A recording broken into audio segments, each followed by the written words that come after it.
JS प्रेमी आत्मज्ञान channel में सभी भक्तों का स्वागत है। आज महापुरुषों के अनमोल वचन भाग 2। सद्गुरु महाराज आत्मज्ञान की ऐसी लंबी लकीर खींचते हैं जिसके आगे सभी धर्मों मजहबों की लकीरें छोटी पड़ जाती हैं। महापुरुष शरीर नहीं होते हैं, उनकी आत्मा महान होती है। हर कौम के अंदर समय समय पर भटके मनुष्यों को ज्ञान के मार्ग पर चलाने के लिए वे आते हैं। बिजली में निगेटिव और पॉजिटिव होता है, जिसे ऋणात्मक और धनात्मक शक्ति कहा जाता है। उसी की शक्ति से सारा संसार चल रहा है और महापुरुष उस शक्ति का जिज्ञासुओं को बोध कराते हैं। गुरु की कृपा के बिना जीव का भला नहीं हो सकता है। गुरु महाराज जी की रमज को, इशारे को जो समझ जाए उसकी तो सहज मुक्ति हो जाती है। जिस जिह्वा से राम के गुण नहीं गाए जाते उसका कुछ भी कहना मेढक की टर टर से अधिक कुछ नहीं है। जैसे हाथी अंकुश से काबू में आता है, ऐसे ही मन अथवा सुरति अंदर के शब्द से ही काबू में आती है। शरीर त्यागते समय एक सांसारिक व्यक्ति को पीड़ा सताती है, जबकि एक योगी को, एक साधक को पीड़ा नहीं सताती है। हे मानो, अपने जीवन को छलनी की तरह मत बनाओ, बल्कि सूप की तरह बनाओ। जो बंधन मन से तुमने बांध लिए हैं कि मैं शरीर हूं, तो यह मन और शरीर भी किसी शक्ति से टिके हुए हैं। वही शक्ति तुम्हारे जीवन का आधार है और इस आधार को जानना ही संसार के सत्य को जानना है। सफर करने पर ड्राइवर के प्रति व बीमार होने पर डॉक्टर के प्रति समर्पित हो जाते हैं, परंतु ध्यान व सुमिरन के लिए गुरु महाराज के प्रति समर्पित नहीं होते हैं। जो भाव आपके मन में है, जिस भाव से आप भक्ति करोगे, वही भाव आपकी भक्ति को सार्थक बनाने की शक्ति रखता है।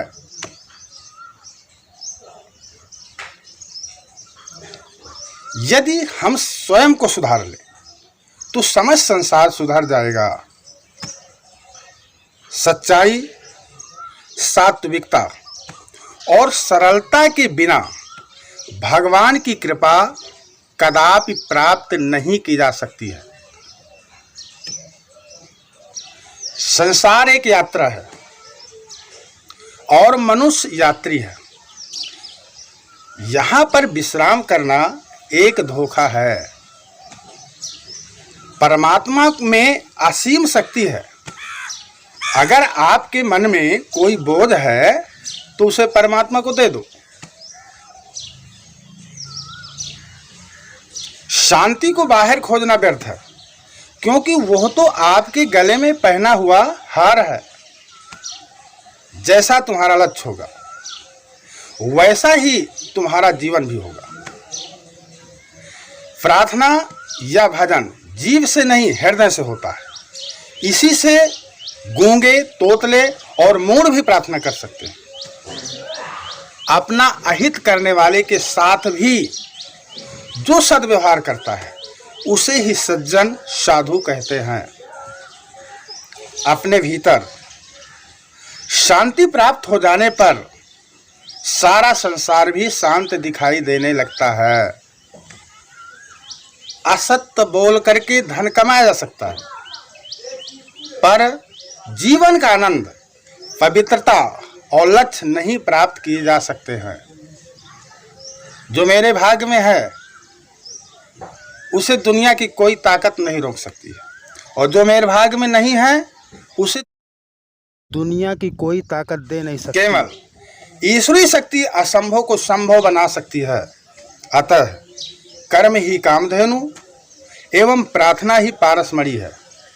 इसलिए प्रेम भक्तों, मैं तो यही कहूँगा, तजोरे मैंने हरि विमुखन को संग, तजोरे मैंने हरि विमुखन को संग, जिनके संग कुबुद्धि उपजते हैं, जिनके संग कुबुद्धि उपजते हैं, परत भजन में भंग, तजोरे मैंने हरि विमुखन को संग, तजोरे मैंने हरि विमुखन को संग। लेकिन करना क्या है? वही करे होए भलाई हो, तुम्हारी बीती उमरिया, अब तो जतन कर ले भाई रे, तेरी बीती उमरिया। प्रेम भक्तों, संतों की वाणी को समझो। जब तक संतों की वाणी को समझेंगे नहीं, तब तक जीवन का कल्याण होने वाला नहीं। और इस प्रकार के वीडियो जब तक आपको अच्छे नहीं लगेंगे, ये भी सुन लीजिए, तब तक आपके जीवन का मार्ग प्रशस्त नहीं होगा। संतों की वाणी को सुनना ही पड़ेगा, तभी कल्याण होगा, नहीं तो भटकना पड़ेगा। इसलिए अंत में मैं ये भी कहूँगा कि चैनल को लाइक और सब्सक्राइब जरूर करें। यदि अच्छा नहीं लग रहा भाई, तो अर्जी हमारी, मर्जी आपकी, क्योंकि मेरा उद्देश्य ज्ञान को बांटना है, धन को कमाना नहीं। धन्यवाद।